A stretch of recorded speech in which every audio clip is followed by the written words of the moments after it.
अस्सलाम वालेकुम जी। देखो जी माशाल्लाह अल्लाह पाक ने बड़ा करम किया माशाल्लाह जी। देखो माशाल्लाह फली ते माशाल्लाह जी फल भी माशाल्लाह बहुत ही प्यारा पै गया अल्लाह के हुक्म नाल। ते कजोला ने माशाल्लाह दिखा दिता माशाल्लाह जी अपना रंग तो वाकई ही कजोला ही। तो शुक्र अल्लाह पाक दा माशाल्लाह। अजे मुकम्मल फली नहीं पई, अजे फली वैसे भी घट है तो इस तरह मुकम्मल जी ने इंशाल्लाह पैगी नाल अल्लाह खैर करे। तो देखो माशाल्लाह जी इतों हम पौधे भी नज़र नहीं आ रहे कि देखो पुरचिया पाया इस टाइम ना।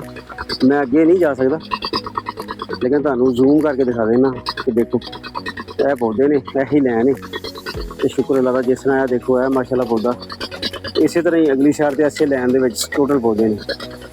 तो शुक्र अल्लाह का कि असी जरा ना हुण अगे नहीं जा सकते क्योंकि फल की झाड़ का जरा मसला बनता फल के उत्ते तो ज़्यादा ये नहीं बनना चाहिए।